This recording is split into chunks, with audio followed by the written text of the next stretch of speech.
देखिए, मैं ये कहना चाह रहा हूँ कि ये पहली रिपब्लिक डे परेड है इंडिया में हो रही है सो कॉल्ड।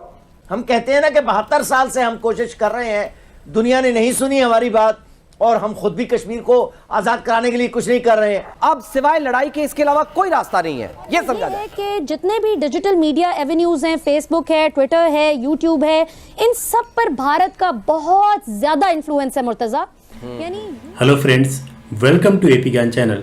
तो कल 26 जनवरी था, जहां पे एक तरफ भारत ने 26 जनवरी को अपनी यूनिटी का, अपनी स्ट्रेंथ का प्रदर्शन किया, अपने कल्चरल डाइवर्सिटी का प्रदर्शन किया, तो वहीं पे पाकिस्तानी मीडिया इन सब को देख करके जल गई और ऑलमोस्ट लगता है कि पाकिस्तानी मीडिया पगला गई है भारत की शक्ति को देख करके।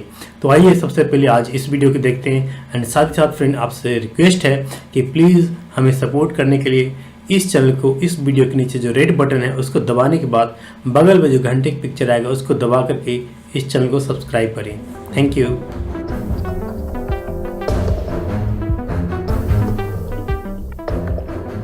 दिन के हवाले से एक तरफ जो भारत यौम जमहूरिया मना रहा है, ये जो नाम निहाद यौम जमहूरिया है, वहीं पाकिस्तान इसको यौम स्याह के तौर पर भी मना रहा है। जीडीपी में भारत पाकिस्तान से आगे, आईटी सेक्टर में भारत पाकिस्तान से आगे, रियासती डेमोक्रेसी में पाकिस्तान भारत से आगे पोर्ट्रे होता है।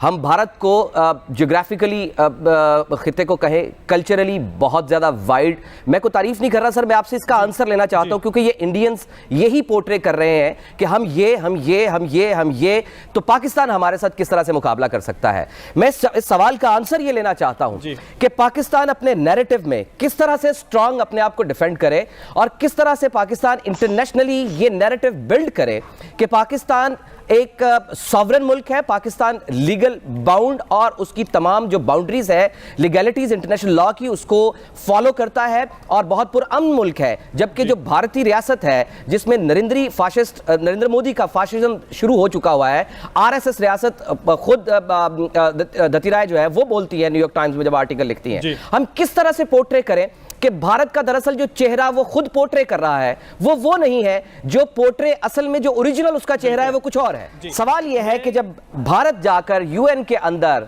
अपनी बात को नरेट करता है तो उसकी बात में पावर नजर आती है और उसकी बात को प्रोवोक किया जाता है वहां की लॉबीज की वजह से।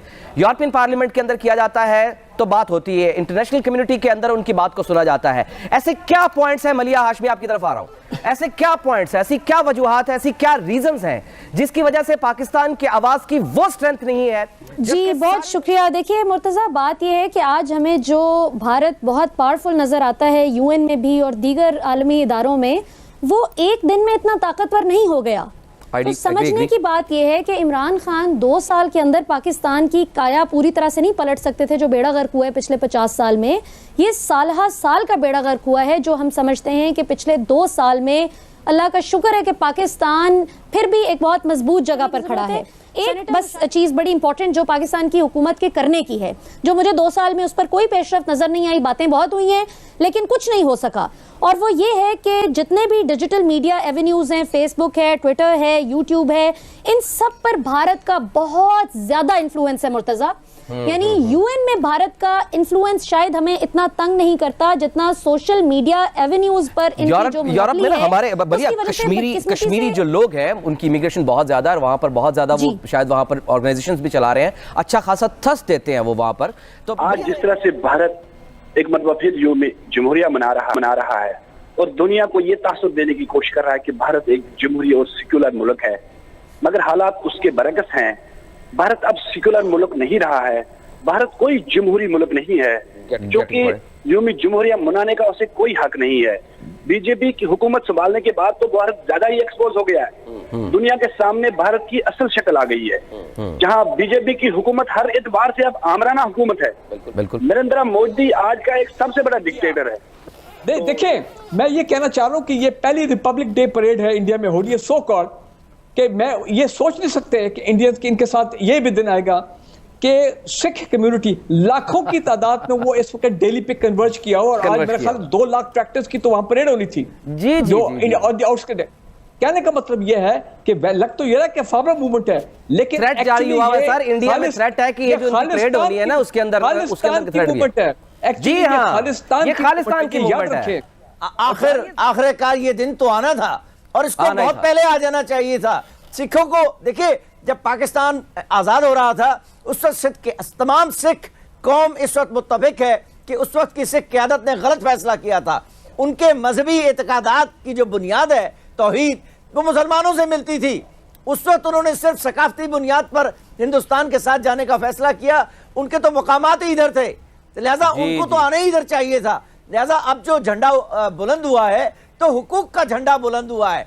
खालिस्तान का झंडा बुलंद होने का मतलब यह है कि हिंदुस्तान में रहने वाले करोड़ों सिख जो हैं वो अपने तहजीब, अपने तमद्दुन, अपने जुग्राफियाई वजूद को महफूज नहीं समझते। ये कलीदी बात है। मकबूजा कश्मीर में जो हमारे 1 करोड़ 10 मिलियन के करीब कश्मीरी हैं, मुसलमान हैं, उनको आज़ादी इस वक्त ओवरड्यू हो चुकी है।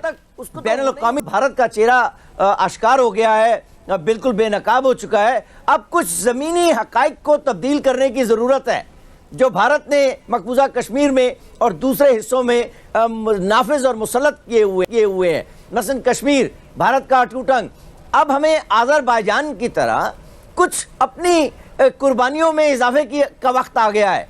अब हमें पाकिस्तान ग्लोबल फायर पावर की, चीमा साहब भी मेरे साथ बैठे हुए हैं, उनके मुताबिक हमारी जो कुव्वत है, अस्करी कुव्वत, वो 15 से दुनिया में 10वें नंबर पे आ गई है। उसमें बेपनाह इजाफा हो चुका है। पाकिस्तान के आर्मर जो है वो इस वक्त दुनिया की बेहतरीन आर्मर्स में से एक है। 125 मिलीमीटर की जनरल साहब बैठे हुए हैं।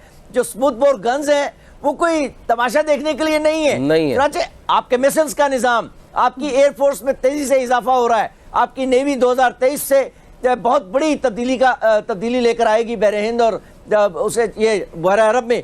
तो आपने कश्मीर के मसले पर ज़मीनी हक़ाइक़ को तब्दील करना है। देखिए वो बात है, इल्हाम अलीयौफ ने जब वो कराबाख का मसला हल हुआ, तो बल्कि हल होने से पहले जो उसने दुनिया को इंटरव्यू दिए थे, उसने बड़ी वजाहत से एक बात की थी। हम कहते हैं ना कि 72 साल से हम कोशिश कर रहे हैं, दुनिया ने नहीं सुनी हमारी बात और हम खुद भी कश्मीर को आज़ाद कराने के लिए कुछ नहीं कर रहे हैं।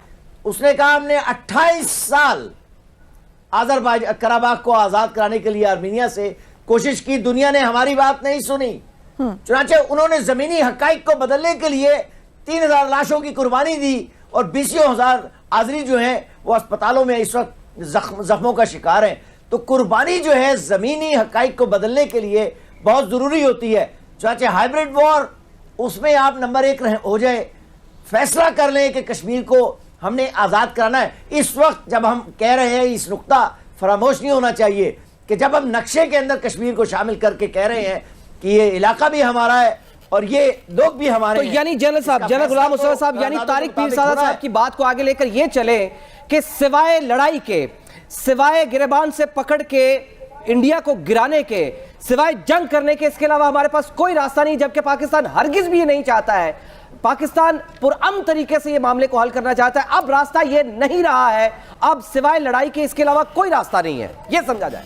जी बहुत शुक्रिया। देखिए मैं समझता हूँ पहले जो इम्पोर्टेंट चीज़ है कि हम तो जो आवाज़ उठाएंगे ही, वो उठा भी रहे हैं, लेकिन जिन लोगों को ऑन बोर्ड लेने की ज़रूरत है वो सबसे पहले वो ग्रुप्स हैं जो लंदन और अमेरिका में बैठे हुए हैं, जो हिंदू ग्रुप्स हैं, जिनको कहते हैं हिंदू फॉर इंडिया। जो वो इंडियंस जो अमेरिका में बैठे हुए हैं, लंदन में हैं, न्यूयॉर्क में हैं, टोरंटो में हैं, जो ऑलरेडी नरेंद्र मोदी के खिलाफ बहुत काम कर रहे हैं और वो वहां की होस्ट गवर्नमेंट्स को बहुत पैसा देते हैं पॉलिटिक्स के लिए, पॉलिटिकल लीडरशिप के लिए। तो उनकी आवाज बहुत तेजी से सुनी जाएगी और बड़ी जल्दी से सुनी जाती है। सो मेरा ख्याल है एक तो उनको कोशिश की जाए कि उनको मोबिलाइज किया जाए, क्योंकि उनको एक न्यूट्रल एक्टर समझा जाता है। तो एक तो ये चीज हो गई।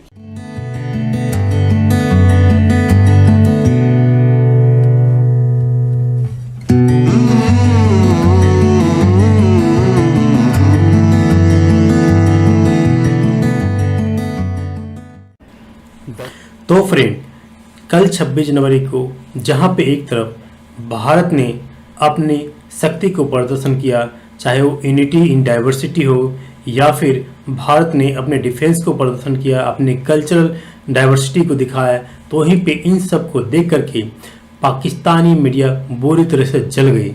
यानी पाकिस्तान का यहाँ पे हर टीवी चैनल पे भारत की इस शक्ति को देख करके उनके इतने दिमाग पगलाए कि वो बेचारे कुछ और सोच नहीं सकें, सिर्फ और सिर्फ भारत के खिलाफ जहर उगल रहे थे।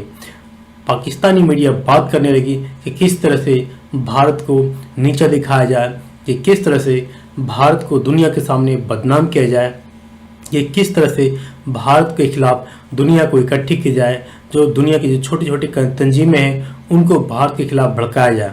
तो बेसिकली ये पाकिस्तान की यही सोच इसको ले डूब रही है। जी हाँ, जो कहते हैं ना कि जो दूसरे के लिए गड्ढा खोदता है उसके लिए वो खुद गड्ढे में गिरता है। इनफैक्ट तो ये जो पाकिस्तान की स्थिति आज से नहीं, जब से पाकिस्तान का जन्म हुआ है तब से पाकिस्तान इसी कोशिश में लगा रहता है कि किस तरह से भारत के खिलाफ कुछ किया जाए। और यही वजह है कि पाकिस्तान के जो जितने भी हुक्मरान आए, जो जितने भी जनरल आए, वो सिर्फ और सिर्फ भारत के खिलाफ जहर उगलने के अलावा कुछ किया नहीं। और इनफैक्ट पाकिस्तान के लिए कुछ किया नहीं, पाकिस्तान में कोई डेवलपमेंट नहीं की, पाकिस्तान के आवाम के लिए एजुकेशन नहीं दी। तो ये हाल रहा पाकिस्तान का। और इसी वजह से आज भी पाकिस्तान सुधरा नहीं है। आज भी जहाँ पे एक तरफ 26 जनवरी को इंडिया में एक सेलिब्रेशन था, एक पॉजिटिविटी थी, लोग खुश रहे थे, यहाँ तक कि इंडिया में जो फार्मर्स धरने पे बैठे थे उनको खुली छूट दी गई कि आप अपना जो भी रैली करना चाहते हैं करें। इससे बड़ा जो डेमोक्रेसी और क्या हो सकती है कि एक तरफ जो इंडिया का जो सबसे बड़ा दिन है, जो 26 जनवरी जिसको कि गणतंत्र दिवस होते हैं, डेमोक्रेसी के लिए एक बहुत मायने रखता है दिन, उस दिन भी इंडिया में इन फार्मर्स को रैली करने की इजाज़त दी गई, यानी एक छूट देगी जो कि दुनिया में कहीं भी और देखने को नहीं मिलती है। यही चीज़ अगर पाकिस्तान में होता तो इन सबको पीट पीट कर भगा दिया जाता। लेकिन यह भारत का ही कमाल ऐसा है, यह भारत के डेमोक्रेसी का ही एक कह सकते हो कि एक चेहरा है जो कि दुनिया को दिखाता है कि भारत में जहाँ एक तरफ सेलिब्रेशन हो रहा है तो दूसरी तरफ कुछ लोग धरने पे बैठे हैं और उनको भी बैठने दिया जा रहा है, कुछ कहा नहीं जा रहा है।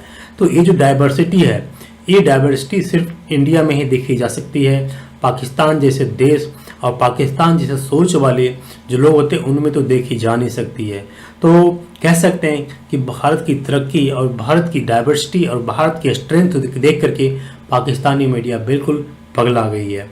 सो आज की वीडियो में इतना ही दोस्तों, मिलेंगे एक नए वीडियो के साथ। Till then thank you, bye bye, Jai Hind, जय भारत।